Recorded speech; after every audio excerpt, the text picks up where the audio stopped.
Olá pessoal, eu sou o professor Hamilton e nessa aula a gente vai continuar a nossa jornada percorrendo a história do pensamento evolutivo. Bom, nós vimos, nós tentamos caracterizar na última aula alguns pontos do pensamento que a gente herdou dos antigos, o pensamento que os antigos nos legaram, principalmente eu estou falando aqui do Platão e sobretudo do Aristóteles.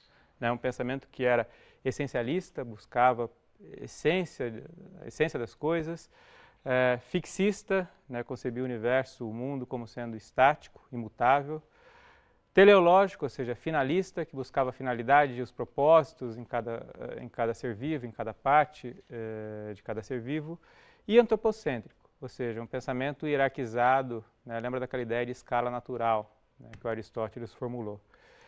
Nós vimos também, na última aula, que esse pensamento chegou até a Renascença, e vamos tentar agora caracterizar um pouco o que foi essa Renascença. Claro, não é uma aula de história, mas para a gente entender um período subsequente que vai ser fundamental para a nossa compreensão aqui. A Renascença foi uma época muito rica, em que uma das características principais foi a volta da vida urbana, a retomada do comércio europeu com o Oriente.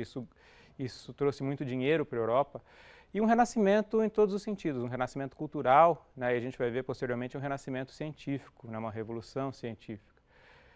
Claro, não dá para a gente caracterizar, como eu disse, o renascimento aqui em poucas palavras, mas eu queria chamar a atenção para uma coisa que aconteceu um pouquinho antes do renascimento, no século XV, que foi a invenção da imprensa, da prensa de tipos móveis. Por que isso foi importante, por que isso foi revolucionário e por que isso teve impacto na ciência?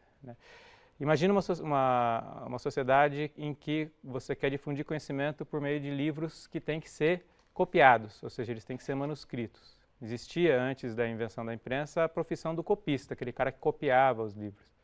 Ou seja, a circulação de conhecimento ela era muito limitada por esse fator. Quando você inventa uma máquina, uma prensa de tipos móveis, que você consegue agora imprimir livros numa velocidade muito mais rápida, a gente consegue entender o salto que isso promove na difusão do conhecimento. Talvez algo semelhante, mal comparando, ao surgimento da internet agora mais recentemente. Bom, tudo isso acabou, claro que isso foram alguns fatores, mas nos séculos XVI e XVII, uma consequência de todo esse renascimento foi um renascimento científico também, que ficou conhecido como Revolução Científica. E o termo revolução aí dá a ideia, uma ideia que não é incorreta, de ruptura, ou seja, uma ruptura com a ciência que se fazia até então. Em todos os sentidos, em várias ciências, mas começou sobretudo com a física. Aqui está a figura do Galileu e a capa de uma das principais obras do Galileu, que diz muita coisa do que foi essa revolução, do que foi essa ruptura com a ciência antiga. Tem lá o livro dele chamado Diálogo sobre dois sistemas de mundo. E são duas visões de mundo mesmo, duas cosmologias. Você tem de um lado o Aristóteles, que nós olhamos na aula passada, o Ptolomeu, que era um astrônomo ligado à visão de mundo aristotélica, e uma visão que concebia, entre outras coisas, a Terra como sendo o universo e tudo mais girando em torno da Terra, ou seja, uma visão geocêntrica. E do lado de lá, a nova ciência representada pelo Copérnico, lá com seu modelo heliocêntrico. Ou seja, a visão de mundo está mudando. Essa capa é interessante porque ela tem também elementos, por exemplo, as grandes navegações, que também estavam no bojo desse renascimento cultural e também dessa revolução científica. Bom, o Galileu revolucionou a física, não só com essa nova astronomia, essa nova cosmologia, mas também com uma nova mecânica. Uma mecânica que rompia definitivamente com a mecânica aristotélica. Rompia em vários sentidos. Um deles, por exemplo, eu comentei na aula passada, foi a introdução do conceito de inércia. Aristóteles concebe que, para que um corpo se mova, uma causa eficiente precisa estar sempre lá de motorzinho desse movimento. O Galileu vai dizer, não, olha, a inércia, o princípio de inércia diz que qualquer corpo vai continuar seu movimento retilíneo e uniforme até que uma força contrária haja sobre ele. Ou seja, uma ruptura muito grande na mecânica aristotélica. Isso é só um exemplo, mas é um exemplo bem paradigmático. O Galileu também insiste numa coisa que vai determinar, que vai ser muito característica da ciência moderna, que é a ideia de que os fenômenos não devem ser analisados somente do ponto de vista qualitativo, mas também sob a perspectiva quantitativa. E essa perspectiva, eventualmente, é até mais importante, uma ciência que está preocupada com aspectos mais quantitativos, quantificar matematicamente, né, os fenômenos. Isso é uma ruptura com aquela ideia essencialista, né? Uma ciência qualitativa é mais fácil eu pensar em essências do que uma ciência que está mais preocupada em quantificar um fenômeno. Ou seja, a gente pode pensar, se a gente lembrar daquelas 4 causas aristotélicas que a gente discutiu na aula passada, né? A causa material, eficiente, formal e final, e se a gente imaginar que Aristóteles e os antigos davam uma importância muito grande para as causas formais ligadas a características essenciais, qualitativas, e a causas finais relacionadas à finalidade das coisas, o Galileu e a ciência galilaica rompe com isso. Ela, de uma certa forma, ela inverte isso, né? Na ciência moderna hoje não faz muito sentido buscar por essência das coisas ou por finalidade das coisas. Na física, falar de finalidade não faz sentido nenhum.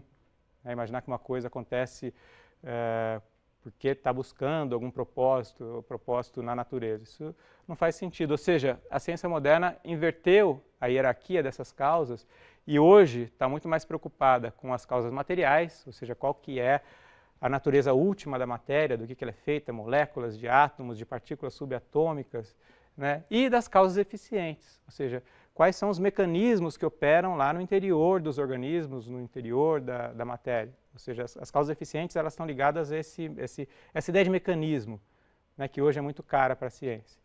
Isso começou lá com Galileu, né, primeiro na física, e na biologia isso demorou um pouquinho mais para chegar. A biologia, mesmo depois da Revolução Científica, continuou ainda uma ciência essencialista, fixista, finalista, né, por influência tanto aristotélica, mas também pela influência cristã, ou seja, um aristotelismo cristianizado que começa lá na Idade Média, lá na Escolástica, com São Tomás de Aquino, mas que chega na Renascença e ultrapassa a Renascença e que pode ser identificado nas figuras dos chamados teólogos naturais. O que é a teologia natural? Aqui estão 2 representantes dessa visão de mundo, né, o John Ray e o William Paley. E o que eles tentavam fazer, né? Qual foi a influência dessas pessoas? Eram pensadores cristãos, né? Eram religiosos, e se a gente analisar a obra deles, a gente começa a ter uma ideia de qual era a proposta, né? A obra do John Ray, que foi um dos primeiros teólogos naturais, né? O nome da obra é A Sabedoria de Deus Manifestada nos Trabalhos da Criação. Ou seja, era a ideia de que, olhando para a natureza, eu consigo decifrar o que está na mente benevolente e sábia de Deus, do Criador. Ou seja, um Criador sábio, um Criador benevolente que criou esse mundo maravilhoso, né, repleto de complexidade, de adaptações muito engenhosas e que só existem porque foram criadas por um ser consciente, ou seja, no caso, o Criador. Certo? Na obra do Paley a gente vê também, né, o nome da Teologia Natural, na principal obra dele, né? Ou sobre as evidências da existência e das existências, aliás, de novo, né? Teologia natural, ou sobre as evidências da existência e dos atributos da divindade colecionadas, né, coletadas a partir das aparências da natureza. Ou seja, de novo a ideia de que eu posso olhar para os seres vivos, por exemplo, e suas partes, lá, os seus órgãos, as suas adaptações que são que passam a ideia de perfeição, e olhando para esses seres vivos eu consigo agora decifrar o que está na mente de Deus. Era esse o projeto dos teólogos naturais, que foram muito influentes durante os séculos XVII, XVIII, XIX. Darwin, a gente vai ver, foi um leitor dessa escola de pensamento, né? Ele lia, conhecia muito isso, ele mesmo, durante a juventude, foi um teólogo natural. Ou seja, antes disso, né, um exemplo que ficou famoso, que vem do Paley, dessa obra, é o argumento do relojoeiro. Né, exemplifica bem essa ideia do que era a teologia natural. Se eu estou andando na rua, né, e acho um relógio no chão, esse relógio, eu abro o relógio e vejo que ele tem um mecanismo super complexo, super complicado, cheio de adaptações, e só faz sentido eu imaginar o porquê que aquelas adaptações estão ali, né, imaginar a perfeição e a complexidade desse relógio, se eu imaginar que existe um relojoeiro que desenhou, né, que criou esse relógio, que arquitetou esse relógio. Da mesma forma, se eu olho uma estrutura complexa como o olho humano, né, toda repleta de adaptações ali super complexas, só faz sentido imaginar a razão daquelas adaptações se eu pressupor, né, que existe um grande arquiteto, um grande criador. Esse é o argumento do relojoeiro, que foi muito famoso, muito discutido ao longo da história da biologia.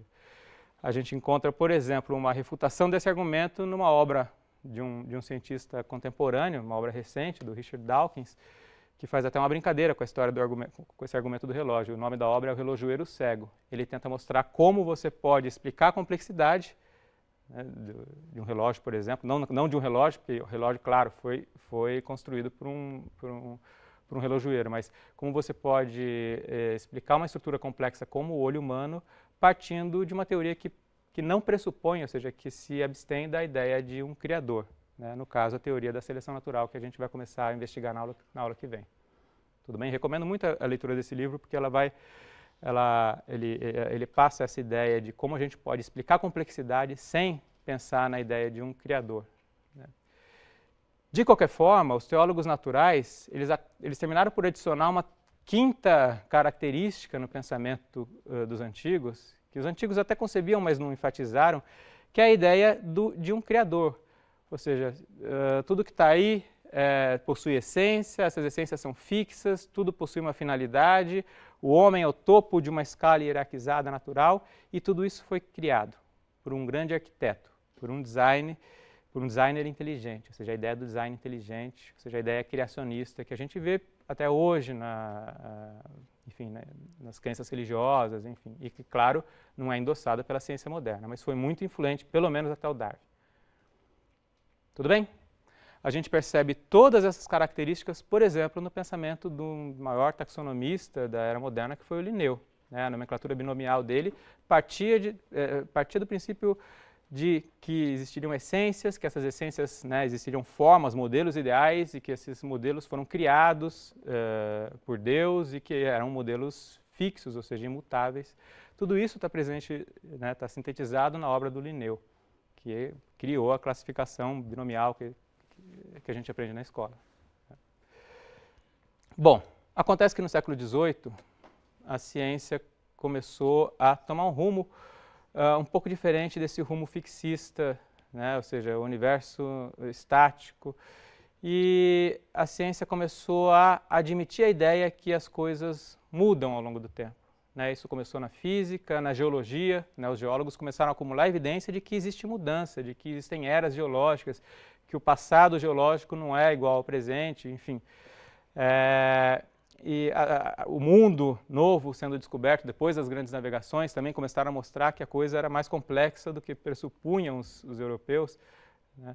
E a ideia fixista começou a ser questionada por uma visão transformista da natureza, ou evolucionista, ou seja, as coisas mudam tanto do ponto de vista geológico, mas também no ponto de vista biológico. A gente consegue ver esse pensamento em duas figuras importantes do século XVIII e XIX, que são, primeiro, o Conde de Buffon, né, no século XVIII, que foi um dos primeiros a conceber uma ideia evolucionista para os seres vivos, uma noção de que os seres vivos se transformam, que eles não são fixos.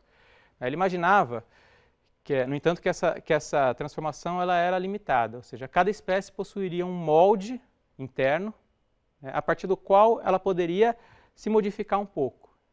Por exemplo, existiria um molde de um felino que poderia dar origem a espécies como um gato, um leão, um tigre, um leopardo, dependendo da ação direta do ambiente. Ou seja, esse molde interno, esse felino original, ao se estabelecer numa determinada região, acabaria sendo influenciado diretamente pelo ambiente e isso daria origem a uma nova espécie. Ou seja, a influência do ambiente em cima desse molde. Claro, não há uma visão totalmente transformista, né? Um felino não vai se transformar, por exemplo, num urso, mas já admite um grau de transformação que não era visto no fixismo mais restrito, né? Mais estrito. Claro, restava ainda para o Buffon e para a comunidade científica explicar qual era a origem desses moldes internos. Né? Isso lembra ainda Aristóteles, né? Lembra ainda uma essência. Mas de onde surgem esses moldes? E o Buffon vai dizer, isso surge de geração espontânea. Uma ideia que nessa época ainda era aceita, né, por boa parte, talvez pela maior parte da comunidade científica. Ou seja, esses moldes surgiriam por geração espontânea. Tudo bem? Um outro pensador, esse mais conhecido, né, também transformista, também evolucionista, mas ainda antes de Darwin, foi o Lamarck, né, o Cavaleiro de Lamarck, que na virada do século XVIII para o século XIX, propôs uma teoria bastante ousada, bastante complexa e uma teoria evolucionista. Né. Qual era a ideia do Lamarck? Aliás, antes disso, ao Lamarck é atribuído a criação do termo moderno biologia. É nas obras do Lamarck que a gente lê pela primeira vez biologia com o sentido que a gente usa hoje. Notem que é uma coisa bastante recente, se a gente pensar que a gente começou a nossa história há mais de 2000 anos. Né? Bom, o Lamarck, assim como o Buffon, ele imaginava que as espécies surgiam por geração espontânea. Ou seja, a geração espontânea faria com que formas de vida muito simples surgissem e essas formas de vida tenderiam a aumentar ao longo das gerações o grau de complexidade. Ou seja, a geração espontânea criaria formas simples e essas formas simples iriam evoluindo no sentido da complexidade, como se fosse uma tendência natural o aumento da complexidade. Né? Bom, até aí tudo bem, né? Mas como explicar toda a biodiversidade que a gente observa no mundo a partir de uma teoria tão simples quanto essa? Na verdade, a teoria não era tão simples, né, na medida em que o Lamarck propunha que, ao enfrentar um desafio ambiental, né, uma espécie está lá caminhando, evoluindo na direção do aumento da complexidade. No entanto, né, dada a variabilidade ambiental, as condições ambientais distintas, o ambiente criaria desafios que seriam vencidos com a mudança de hábito do organismo. Então, aquela determinada espécie, aquele determinado organismo teria que mudar um hábito, usar mais ou menos um órgão, e esse uso e desuso transformaria esse organismo. E essa transformação seria herdada. Ou seja, do Lamarck a frase famosa, né, que as alterações decorreriam do uso e desuso e que essas alterações eram passíveis de serem herdadas. Ou seja, a famosa herança dos caracteres adquiridos, que não foi uma criação do Lamarck, né, a gente atribui ao Lamarck isso, e ele ficou marcado por essa visão, né, de que os caracteres adquiridos são herdados, mas era uma crença bastante difundida entre os evolucionistas da época. Né, ele simplesmente tentou sintetizar isso para explicar a biodiversidade, segundo a teoria dele. Tudo bem? Bom, resumindo, a gente consegue ver que chega até Darwin, que vai ser o nosso personagem principal da aula que vem, uma biologia ainda carregada de essencialismo, não tão fixista, na medida em que a gente vê que existem já propostas evolucionistas, como o Buffon, o Lamarck, sobretudo, né? Ou seja, o fixismo ele ainda é hegemônico, ou seja, ainda é a posição da igreja, ainda é a posição oficial da ciência, mas com algum questionamento. Né? O finalismo bastante presente, o antropocentrismo bastante presente, o criacionismo bastante presente, ou seja, a ideia de criação ainda está bastante presente. A gente vai ter que esperar ainda o nascimento a publicação das obras do Darwin para que todas essas características do pensamento biológico sejam abandonadas. Tudo bem, pessoal? Até a aula que vem a gente continua a nossa jornada. Até lá.